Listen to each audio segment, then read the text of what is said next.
Mayoritas orang Indonesia adalah Muslim, dan mayoritas Muslim tentu tidak menyukai Israel apalagi Zionisnya. Karena saking mengutuknya bangsa Indonesia dengan genosida yang terjadi di tanah Palestina, masyarakat banyak yang memboikot produk pro-Israel di Indonesia. Hal ini menandakan bahwa kebanyakan jika orang Indonesia ditanya, apakah kalian menyukai Israel? Dan mayoritas pasti akan menjawab, tidak. Lantas bagaimana kalau pertanyaan itu ditanyakan kepada Israel? Apa tanggapan Israel jika ditanya soal bangsa kita Indonesia? Apakah mereka menyukai kita atau sebaliknya? Dan jika mereka tidak menyukai kita, seberapa besar kira-kira rasa benci orang Israel terhadap bangsa kita?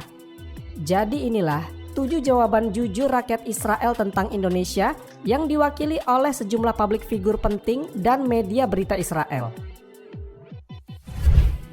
1. Yair Lapid, Perdana Menteri Israel. Perdana Menteri Israel ke-14 dengan masa jabatan Juli sampai Desember 2022. Dalam sidang internasional PBB pada bulan September 2022 silam, Perdana Menteri Yair Lapid berpidato dan sempat menyebutkan nama Indonesia di dalam pidato singkatnya tersebut. Dalam pidatonya, Lapid secara belak-belakan mengatakan bahwa Israel mau jadi sahabat dari Indonesia, dan dia juga menyatakan bahwa Israel terbuka untuk perdamaian serta mengajak supaya Indonesia mau mengakui kemerdekaan Israel seperti negara-negara Uni Eropa. Dan Lapid juga mengatakan kalau Israel sangat ingin menjalin hubungan diplomatik dengan Indonesia. Dari sini kita bisa melihat bahwa Perdana Menteri Israel Yair Lapid memiliki pandangan yang positif tentang Indonesia. 2. Sagi Karni, Dubes Israel untuk Singapura. Pria yang lahir pada tahun 1967 ini pernah menjabat sebagai Duta Besar Israel untuk Singapura dari tahun 2019 sampai 2023. Pada Mei 2021 silam, saat Israel melakukan gempuran atas Gaza, Indonesia, Malaysia, dan Brunei saat itu meminta PBB untuk turun tangan menghentikan aksi Israel kepada warga sipil Palestina di Gaza. Akan tetapi, Sagi Karni yang menjabat sebagai Dubes Israel untuk Singapura justru melemparkan kritik balik kepada Indonesia. Dia mengatakan kalau Indonesia tidak jujur dan menyampaikan hal yang tidak benar. Sagi Karni mengatakan bahwa tentara IDF terlibat konflik dengan Hamas, bukan dengan warga sipil Palestina. Dari sini bisa ditarik kesimpulan bahwa Sagi Karni memiliki pandangan yang negatif kepada bangsa Indonesia. 3. Media The Jerusalem Post. Dulunya media ini bernama Palestine Post. Kemudian seiring berkembangnya zaman, namanya diganti menjadi The Jerusalem Post. Ini adalah media berita untuk daerah Israel dan Palestina. Mereka memiliki koran yang dicetak dalam bahasa Inggris dan Perancis. Dan mereka juga memiliki berbagai platform digital untuk menunjang berita yang ingin mereka sebarkan. Nah, dalam salah satu momen terungkap bahwa tim media berita dari Israel ini sangat tidak menyukai Indonesia. Mereka bahkan menyebut Indonesia dalam berita mereka bukan sebagai negara yang modern, melainkan Indonesia adalah negara yang terbelakang. Pernyataan media Jerusalem Post lalu tersebar luas hingga sampai ke telinga orang-orang Indonesia. Alasannya, karena Indonesia membatalkan rencana menjadi tuan rumah FIFA U20 tahun 2023. Sebab Indonesia mengetahui ada klub Israel yang akan bertanding juga, dan juga disebabkan karena faktor keamanan.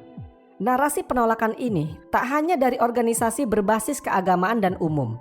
Penolakan juga datang dari pejabat-pejabat publik. Gubernur Bali Iwayan Koster mengirim surat kepada Menpora RI. Inti dari suratnya adalah meminta Israel tidak boleh bertanding di Provinsi Bali. Kemudian Gubernur Jawa Tengah Ganjar Pranowo juga menyatakan tak ingin Israel datang dan menginjakan kaki di Indonesia.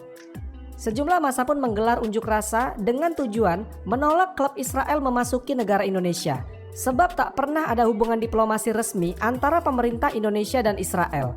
Akhirnya, karena banyak penolakan, FIFA pun menunjuk Peru untuk menggantikan Indonesia sebagai tuan rumah. 4. Benyamin Netanyahu, Perdana Menteri Israel. Benyamin Netanyahu yang akrab dipanggil Babi ini adalah Perdana Menteri Israel yang menjabat mulai dari Desember 2022. Dalam satu momen, dia pernah mengatakan kepada publik bahwa dia ingin Israel menjalin relasi dengan Indonesia. Dia mengatakan bahwa jika Indonesia mau menerima tawaran kerjasama bilateral dengan Israel, maka akan ada banyak peluang keuntungan yang akan diterima oleh Indonesia.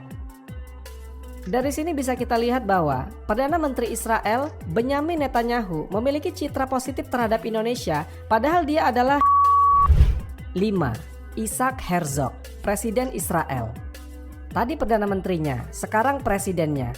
Apakah keduanya punya pandangan positif tentang Indonesia? Ternyata tidak, teman-teman. Isaac Herzog mengatakan bahwa dia kecewa dengan Indonesia sebab Indonesia menolak timnas negaranya, yaitu timnas Israel U20 untuk bertanding di Indonesia. Herzog menyatakan bahwa ini merupakan kesalahan yang fatal dan putusan yang salah dari Indonesia. Dari sini kita bisa ambil kesimpulan bahwa Presiden Israel Isaac Herzog tidak terlalu menyukai Indonesia. 6. Tentara Israel IDF. Dalam salah satu video yang dibagikan oleh TikTokers Ardoni Hazes, seorang tentara Israel terlihat begitu respect dengan Indonesia. Tentara tersebut terkejut ketika mengetahui bahwa dia tengah berbicara dengan orang Indonesia secara langsung. Okay, where are you from? I'm from Indonesia. Oh, you are Muslim? Yeah. Why? It's okay. Don't. I'm okay. Okay. No problem. So, salam alaikum. Walaikum assalam. Aywa. Aywa. How are you today? Oh, I'm good, bro. Great. Where are you? I am a soldier. Oh. I'm in a tank unit. Yeah. Meskipun si tentara ini tahu antara negaranya dengan Indonesia tidak baik-baik saja karena tidak memiliki hubungan diplomatik. Walau begitu, dia tetap respect dan profesional dengan Indonesia. Tapi tak semua tentara Israel menyukai Indonesia. Para influencer lain juga ada yang mendapatkan ujaran kebencian terhadap Muslim dan Indonesia yang datang dari para tentara Israel. 7. Rabi Israel. Dalam salah satu video yang beredar di TikTok, terlihat seorang rabi atau pemuka agama Yahudi sedang memberikan pesan khusus kepada Indonesia. Dalam pesannya ini, dia mengajak orang Indonesia untuk membantu Israel menjadi berkat bagi dunia dengan cara terkoneksi atau mau menjalin hubungan kerjasama dengan mereka. Dari sini kita bisa lihat bahwa Rabi Yahudi begitu respect dengan Indonesia. Akan tetapi, Indonesia tetap tidak akan menerima tawaran tersebut selama tanah Palestina masih dijajah oleh mereka. Wallahu a'lam bishawab. Semoga kisah ini bermanfaat. Lebih dan kurangnya mohon dimaafkan. Yang benar datangnya dari Allah Subhanahu wa Ta'ala.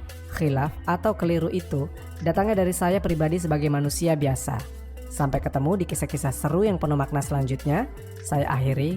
Wassalamualaikum warahmatullahi wabarakatuh.